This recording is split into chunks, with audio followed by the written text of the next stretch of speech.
So what we got here is first-year fellows, second-year fellows, writers, producers, directors, editors, cinematographers, and production designers. And it's the first day for the first years. Oh yeah, I remember you telling me that actually the other day. Today is for some of you. Today is your very first day, eh? Oh. So we're trying to start off right. When we were doing the Hateful Eight, we had this great conversation about how Westerns particularly, but I would say pretty much a lot of genres, a lot of movies, but Westerns particularly kind of mirror the time in which they were made. You gave this great gem to me about how the 80s Westerns kind of mirror Reagan times. Hateful Eight certainly is very much today, no question about it. And these guys are going to go out in the world and they're going to really shortly start making a bunch of movies. And they have their own experiences to go on, and they have what's going on in the world. So as they pick their subjects and as they make their movies, is there any advice you have for them about how they should mine what's going on in the world or mine their experiences? My advice as far as like when it comes to whatever it is you want to write or material you want to find or a story you want to tell or you want to do is what's a movie you want to see? What is a movie that what is it you want to contribute? All right, and make it maybe just even slightly a little less about you yourself. I'm assuming most of you guys haven't made a feature yet. All right. So, but there's a lot of features that have been made before you.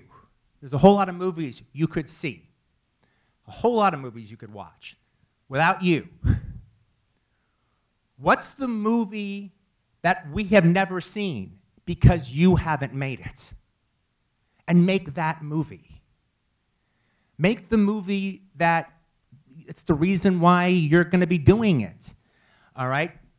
The truth of the matter is, good, bad, or indifferent, Reservoir Dogs didn't really exist before I did it. Heist films had been made.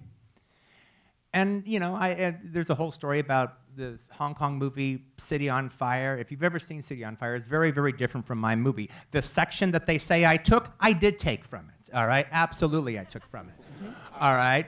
But it's a very different movie. They actually talked to the director, Ringo Lam. He goes, wow, cool. Tarantino took the last 10 minutes of my movie and made an entire movie about it.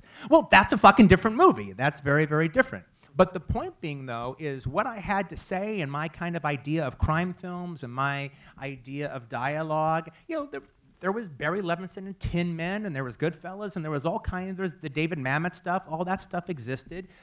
That was sort of like Reservoir Dogs, but it wasn't Reservoir Dogs. It didn't have this aesthetic that I'd been having, you know, because the thing is, I wasn't being, you know, the movies that were collecting in my head, for all the movies I saw, I never saw them. I saw a flash of them. I saw a movie that would have a scene that would be the aesthetic that I was looking for. Or they would play a song in a movie, and that would be the kind of song that I would use, and it would have the kind of feeling that I'd want a song to have in one of my movies. Or a character would be the kind of character that I wanted to do a movie about. Not all the other characters, just one character. You know, but usually, like I said, it was a scene. It was a mood for only a little bit, or a section of the movie. But it was never the whole enchilada. It was never that aesthetic that was in my head was never just there. I mean, if it was just there, if 2 or 3 other people were doing it, I might have been a filmmaker because I didn't need to get it out of my head.